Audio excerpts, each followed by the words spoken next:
últimas desapariciones también, si tienen algún dato sobre eso.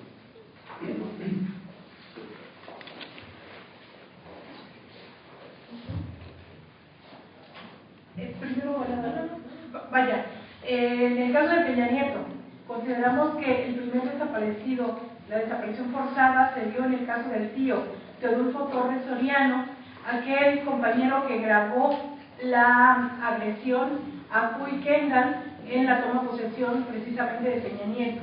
Él ya tiene 1 año de desaparecido y aún se niegan a reconocerlo como una desaparición, caso de desaparición forzada, pese a que todas las indicaciones nos llevan a eso. Se cumple lo que establece la convención en estos términos, como desaparecen las personas. Él iba a ser citado por la PGR y casualmente a los días de haber, todavía no giraban la presentación, pero toda la investigación, él es el único testigo presencial y a los días desaparece. Consideramos que el tío es el primer desaparecido de Peña Nieto.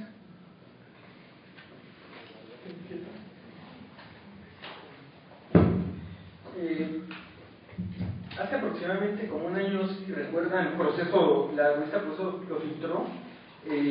Hay una lista que elabora la PGR, su área correspondiente. Habla acerca de 26,000 personas desaparecidas en el sexenio de Calderón. Sin embargo, no es una lista que esté, digamos, por rubros, en cuanto a si lo cometieron agentes del Estado, no es muy precisa en ese sentido,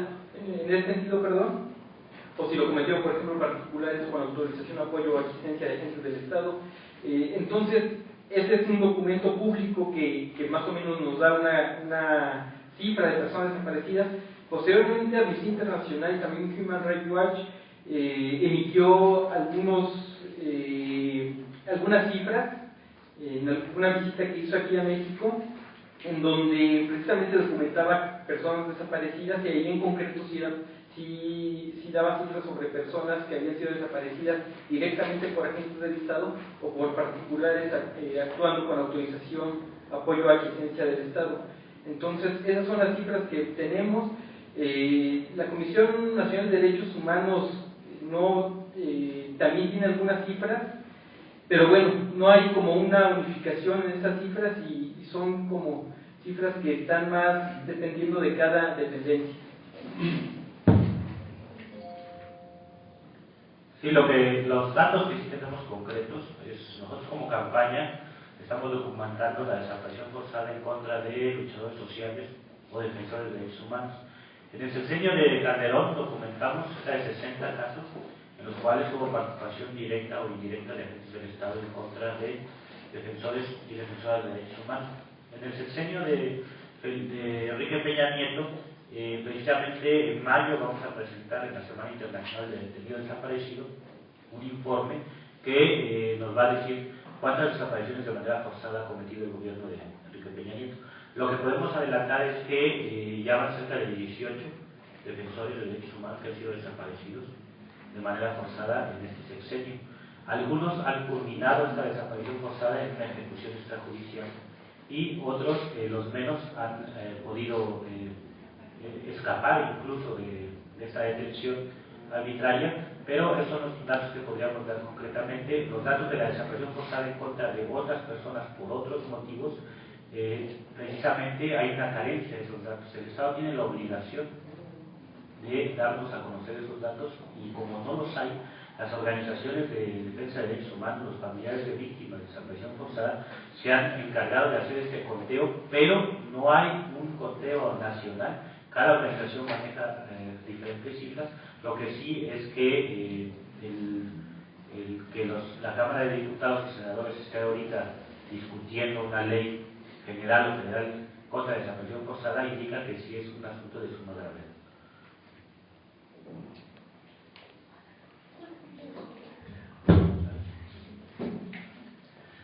Bueno, ¿hay alguna otra pregunta? Sí, adelante. Entiendo que en esta iniciativa se prevé y demanda la creación de un registro público para personas víctimas de desaparición forzada, así como un banco de registro genético y de general. ¿Qué se está previendo que se información con la credibilidad suficiente para dar resguardo a esta información que es muy delicada.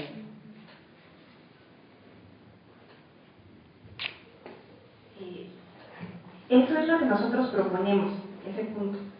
En las dos iniciativas, una contempla un registro nacional de personas desaparecidas, que es la ley federal, la ley general no lo contempla, y en ninguna de las dos no contemplan lo de este banco genético de ADN. Lo que nosotros decimos, lo menciona, que ya existe como esta petición en la ley general de víctimas.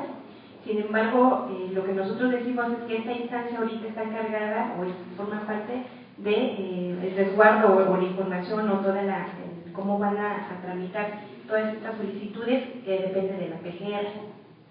Algo de lo que nosotros hemos venido notando, y son las experiencias que se han dado en muchas partes de la República, es que efectivamente los familiares no tienen la confianza en estas instancias que obviamente son dependientes del Estado mexicano por obvias razones, ¿no?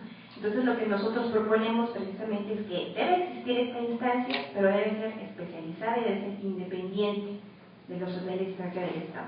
Es decir, con la participación de familiares, de víctimas, de organizaciones de derechos humanos que tengan la experiencia en hacer este tipo de resguardo de las muestras de ADN, con la finalidad efectivamente de que los familiares tengan plena confianza de acceder a dar esa muestra genética, porque en estos momentos no existe esa confianza. Ya lo hemos visto en el norte del país, en el sur se repiten los mecanismos que también vemos que es sistemático, de que el Estado no guarda las medidas que debe de tener para poder realizar una diligencia de manera adecuada en una exhumación y luego en el cotejo también de las muestras con los familiares. Entonces, eso es lo que se está proponiendo precisamente, ¿no? Sí se contempla, pero como está, nosotros no estamos de acuerdo, ¿no? Porque debe ser una instancia independiente. Tanto también en el banco y como en el registro de personas desaparecidas también no existe en estos momentos.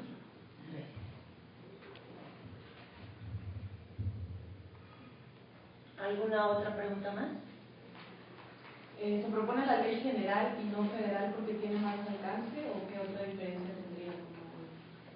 Sí, la idea es que en la ley general se unifique precisamente, además de la tipificación del delito de desaparición forzada, que tendrían que atender, se comete en cualquier parte del país, en estados incluso en donde actualmente no está tipificado, se tendría que atender a esa ley general en cuanto a la tipificación del delito.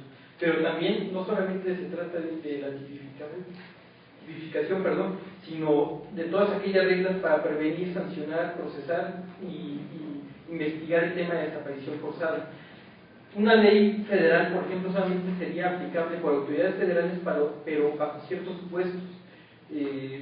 Una ley federal no necesariamente implicaría que en estados donde no está prevista la desaparición forzada como delito, se aplique, a diferencia de una ley general en donde sí sería aplicable. Actualmente, para poner un ejemplo, como el caso de la ley general en materia de secuestro, o bueno, otras leyes generales, la ley general de salud, por ejemplo. Entonces, esa es la idea de que sea una ley general. Sin embargo, no solamente se trata, como les decía, de una tipificación, sino que además esa tipificación sea correcta. No tiene caso que haya una ley general si por ejemplo, va a repetir lo mismo que ahorita establece el Código Penal Federal. Los legisladores no tienen por qué quebrar la cabeza, solamente tienen que copiar y pegar lo que establece la Convención Internacional en la materia. Entonces, ese es el punto. Ahora, una cosa que se me pasaba y quería agregar, ya hay cierta legislación en la materia que ahorita está más enfocada como a dar cierta protección o seguridad a las víctimas. En el caso de la ley de amparo, ya se prevé expresamente que uno puede interponer una demanda de amparo alegando y impugnando una desaparición forzada. Sin embargo, no está completo si no se legisla en materia, en este caso en materia penal, que sería una vía para investigar, procesar y sancionar a los responsables. No estamos diciendo que el problema se reduzca solamente a la vía penal, es un problema que afecta a derechos humanos y es un problema de esa magnitud de gravedad, pero la vía entonces para procesar en esta materia los culpables es la vía penal, y esta, decía, la vía de amparo como un mecanismo para tratar de hacer justicia a las víctimas, pero falta la vía para castigar a los responsables.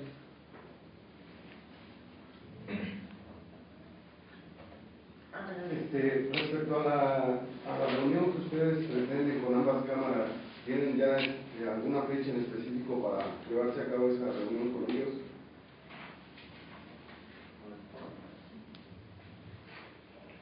No, precisamente, oficialmente no hay una respuesta todavía. Sin embargo, a raíz de esta situación que empezamos nosotros a solicitar como esta atención de parte de las cámaras, el día 9 de abril nos invitaron a un foro que van a realizar en la Cámara de Senadores, precisamente por esta ley, iniciativa de ley de la senadora Angélica de la Peña, en donde nosotros haremos notar estas reflexiones que hicimos y también poder solicitar posteriormente una reunión más en privado con ellos para poder seguir discutiendo sobre esta ley general. No creemos que es un avance lo de la ley federal, sin embargo sabemos que no es suficiente y nosotros seguiremos pugnando porque se pueda legislar esta ley general, ¿no? Entonces, el día 9 estaremos en el Senado en este foro y bueno, esperamos que a raíz también de ese acercamiento que tengamos con ellos podamos determinar ya una reunión más en concreto con las cámaras.